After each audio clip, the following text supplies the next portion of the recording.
বর্তমানে মিহিদানা তুই খাবি ভালো হবে, না খালি পস্তাবি, ঠিক আছে?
চাটা করে দেবো, চাটা খাবো, আর নেহাম ঘুম থেকে উঠলে ওকে ভালো স্কুলে যেতে।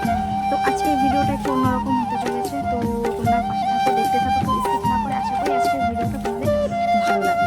তো জানোই তো তোমরা যে আমার জামা কাপড় ধুতে ধুতে বেলাই হয়ে যায়, তো কালকে এমন টাইমে ধুয়ে দিয়েছি আর রোদ চলে গেছে। আর এইখানটায় রোদ বলো তো কি 12টা-1টা পর্যন্তই রোদটা থাকে, এই কারণে। তারপরে আবার রোদটা অন্যদিকে সরে যায়, এই কারণে আর জামা কাপড় বলো তো কি একটু বেশিক্ষণ ভিজিয়ে না রাখলে না নোংরাগুলো উঠতেছে না। তো চলো এখন ঘরের দিকে যাওয়া যায়, ঘরের দিকে গিয়ে একটু বসি। আর তোমাদের মেহমানি ঘুম থেকে উঠলে তারপরে বাদবাকি কাজকর্ম করবো বলো তো কি। ও ঘুম থেকে না উঠলে না কোনো কাজে না এনার্জি লাগে না, সেটা তোমরা হয়তো আমার ব্লগ দেখলেই হয়তো বুঝতে পারো। তো অনেকদিন ধরে ব্লগ তোমাদের সাথে শেয়ার করা হয় না, কারণ পরিস্থিতি একটু অন্যরকম হয়ে যাচ্ছে বলো তো কি। আর যেহেতু নেহার এখন পরীক্ষা, কারণ প্রত্যেকটা স্কুলে প্রত্যেকটা বাচ্চারই এখন পরীক্ষা, এই কারণে একটু ভিডিওটা আমার একটু অসুবিধা হচ্ছে শ্যুট করতে। আর দুটো চ্যানেলে যেহেতু ভিডিও কি করব কি না করব, এদিক দিয়ে পড়ানো, এদিক দিয়ে হাতের কাজ, এদিক দিয়ে শ্যুট করা, এই কারণে কয়েকদিন ধরে বেশ সপ্তাহখানেক ধরে আমি ভিডিও শ্যুট করতে পারছি না, প্লাস ভিডিও দিতে পারছি না। তো যাই হোক, তোমাদের সাথে ইন্টারভিউটা আর বেশি বড় করতে চাই না, তোমরা দেখতে থাকো। আর কি দেখাই কি না দেখাই অবশ্যই তোমাদের সাথে শেয়ার করবো। তো আজকের মতন চলো নেক্সট কি কাজকর্ম করি সেটাই তোমাদের সাথে দেখাবো। তোমরা ভিডিওটাকে স্কিপ না করে দেখতে থাকো। আবারও বলছি, আর যারা এখনও লাইক করোনি প্লিজ একটা লাইক করে দাও, আর কমেন্টে জানাবে আজকে আমার এই ভিডিওটা তোমাদের কেমন লাগলো। আরেকবার বলছি, সবাইকে রাখি বন্ধনের শুভেচ্ছা। দেখো আরেকজন গাড়িতে উঠে বসে পড়েছে, আরেকজন এখন গাড়িতে না।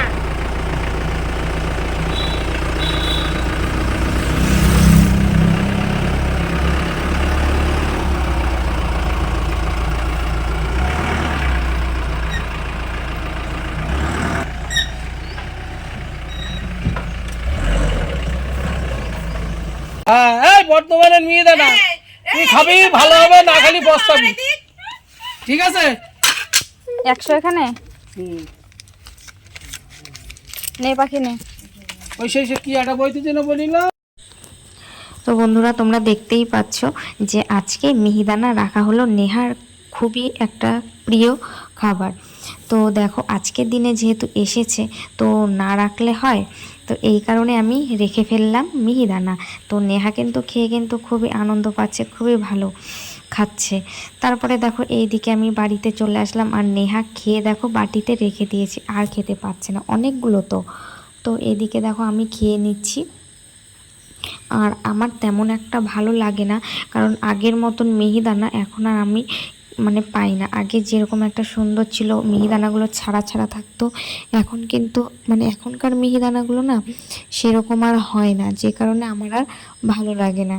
তো যাই হোক, নেহা যখন খেতে পাচ্ছে না নষ্ট করবো, আর এগুলো ঘরে রেখে দিলে পিঁপড়ে বাসা বাঁধবে।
সকালে মিহিদানা খাওয়ার পরে একেবারে যে খিচুড়ি করেছিলাম না কালকে রাতে, সেই খিচুড়িটা খেয়ে ফেললাম সাথে সাথেই, কারণ নষ্ট হয়ে যাবে, যে গরম পড়েছে। তো তারপরে খাওয়া দাওয়া করে বসলাম একটু মেশিনের কাজে। মেশিনের কাজটা একটুখানি কমপ্লিট করে চলে আসলাম রান্নায়। আর আজকে রান্না কি করছি দেখতেই পাচ্ছ, পেঁয়াজ রসুন কাঁচা লঙ্কা ফোড়ন দিয়ে ডাল করছি। আর এই ডালটা কিন্তু আমার খুবই পছন্দ, তোমরা তো জানোই, আমারও যেমন পছন্দ নেহারও তেমন পছন্দ। তো এদিকে আমি ডালটাকে ভালো করে মানে কষিয়ে নিচ্ছি, মানে ভেজে নিচ্ছি। তারপরে এর মধ্যে দিয়ে দেব জল। জলটা যদি গরম জল দেওয়া যায় না খুব ভালো হয়। আমি যেহেতু কাজের মধ্যে ছিলাম, গরম জলটার বসানো হয়নি, তো আমি কাঁচা জলই দিয়ে দেব।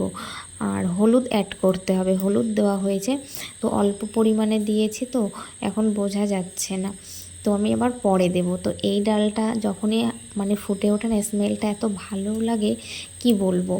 তারপরে দেখো এক পাশে আমি বসিয়েছি কাঁকরোল ভাজা, আর ওই পাশে ডাল। তো এই ননস্টিক প্যানে কার কার মানে ভাজতে অসুবিধা হয় আমাকে বলো তো। এই মানে কড়াইটাতে করলে না তাড়াতাড়ি ভাজা হয়ে যায়, বাট মানে মানে খুব তাড়াতাড়ি ভাজা হয়ে যায়, মানে সেকেন্ডের মধ্যে, কিন্তু সেদ্ধটা একটু কম হয়, মানে চোখের নিমেষে ভাজা হয়ে যায়। কিন্তু আমার একটু ভালো লাগে না এই ননস্টিক কড়াইগুলো। এইদিকে দেখো আমি ডাল করছি, প্রায় হয়ে গেছে। ডালটা এরকম নামাতে হবে, মানে কি বলবো, এই ডালটার গন্ধটা যে এত ভালো লাগে সে আর বলার মতন না। তারপরে দেখো চলে আসলাম ভাত নিয়ে, আর এই যে এক ডাল আর করেছি কাঁকরোল ভাজা, এই দিয়ে আমাদের খাওয়া হয়ে যাবে মা মেয়ে। দুপুর এখন 2টো মতন বেজে গেছে, আর এইদিকে আমি খেতে বসে গেছি। আর নেহার তো অলরেডি খাওয়া হয়ে গেছে। আর কাঁচা লঙ্কা দিয়ে প্রথমে কাঁকরোল ভাজা কিন্তু খেতে কিন্তু খুবই ভালো লাগে, আমার তো ভালো লাগে খুব। তো যাই হোক, এদিক দিয়ে আমি খাওয়া দাওয়া কমপ্লিট করে নিই, অনেকটাই বেলা হলো, তারপরে যেতে হবে দুধ আনতে। তো চলো ঝটপট করে খাওয়া দাওয়া করে নিই, তোমাদের সাথে আবার পরে কথা হচ্ছে, তোমরা দেখতে থাকো। তো বন্ধুরা দেখো চলে আসলাম একেবারে রাত্রেবেলা, আর রাতে দেখেই বুঝতে পারছো রুটি করছি রাতের জন্য। তো কী আর বলবো, দুপুরে এসে খাওয়া দাওয়ার সময় তোমাদের সাথে কথা হয়েছে, আর এর মধ্যে আর কথা বলা হয়নি, তো একটু ব্যস্ততার মধ্যে ছিলাম। তো দেখো এদিকে আমি ঝটপট করে রুটিগুলোকে করে ফেলছি। আর তোমরা বলতে পারো যে তাওয়াটা এরকম কেন, এটার মধ্যে পাউরুটি ভেজে ভেজে এটার হালটা এরকম হয়ে গেছে। আর এদিকে দেখো নেহার জন্য আমি রুটি ভিজিয়ে রেখেছি, তো চলো নিয়ে নেওয়া যাক। এদিকে দেখো নেহার বাবার জন্য আমি তরকারি বেড়ে নিচ্ছি এক এক করে, আর কালো জিরে ফোড়ন দিয়ে মানে সাদা মাটা আলু চচ্চড়ি করেছি। এই আলু চচ্চড়ি আর রুটি খেতে কিন্তু খুবই ভালো লাগে। তো চলো ঝটপট করে দিয়ে দেওয়া যাক। তো বন্ধুরা দেখো এদিকে আমি চলে এসেছি, ওইদিকে বাপ আর মেয়ে বসে খাচ্ছে, তো ওদের সামনে তো আর ক্যামেরা করা যায় না। আর এদিকে আমি তোমাদের সাথে একটু চলে আসলাম গল্প করতে। তো দেখো আমার মাথার হালটা কি হয়েছে, এত পরিমাণে খুশকি হয়েছে, তোমাদেরকে আমি তো বলি, তোমরা তো কোনো সাজেস্টই দিচ্ছ না যে কি করব। তো প্রচণ্ড প্রচণ্ড পরিমাণে খুশকি হয়েছে, দেখেছো পুরো মাথা একদম সাদা হয়ে গেছে, গোটা গোটা হয়ে। তো যাই হোক, কিছু আর করা নেই, যেটা হবার সেটা তো হবেই, চিন্তা করে লাভ নেই। যদি কপালে থাকে যে চুল পড়ে টাক হয়ে যাব তো সেটাই হবে, আর যদি না হয়তো হব না। তো এটা নিয়ে আমি টেনশন করছি না, কিন্তু টেনশন করতে চাই না, টেনশন চলে আসে। তো দেখেছো এতটা গরম পড়েছে আর ঘেমে যাচ্ছি আমি, ফ্যানটা যেহেতু অফ আছে। তো ভাবছিলাম তোমাদের সাথে ভয়েসে কথা বলবো, কিন্তু আর হলো না, এই কারণে আমি ফ্যানটাকে অফ রেখেছি, যে ভাবছিলাম ভয়েসে কথা বলবো, কিন্তু ওইদিকে বাপ আর মেয়েতে এত চেঁচামেচি করছে, মোবাইল দেখছে, যে কারণে আমি ভয়েসই দিতে পারলাম না। তো দেখো আমি একটু তোমাদের সাথে রঙ্গ তামাশা করছি, এরকম মানে অনেকের ব্লগেই আমি দেখি যে ভয়েস দেয় না, কিন্তু মুখ চোখ কীরকম করে। তো সেই মানে সেই আইটেমটা আমি আজকে নিলাম, তো জানি না কতটা ভালো লাগলো। তো চলো আজকের মতন ভিডিওটা এখানেই শেষ করবো, আর বেশি বড় করব না, খাওয়া দাওয়া দেখাবো না, আর কত খাওয়া দেখাবো বলো, সেই সকাল থেকে শুধু খাওয়া খাওয়া দেখিয়েই আসছি। তো চলো আজকের মতন ভিডিওটা এখানেই শেষ করব। নতুন বন্ধু যদি হয়ে থাকো প্লিজ সাবস্ক্রাইব করে অল নোটিফিকেশানটি অল করে রাখো, আর পুরনো বন্ধু যারা আছো লাইক করো, কমেন্ট করো, জানিও যে আজকে আমার ভিডিওটা তোমাদের কেমন লাগলো। তো চলো টাটা বাই বাই, সবাই ভালো থেকো, সুস্থ থেকো, দেখা হচ্ছে পরের ব্লগে।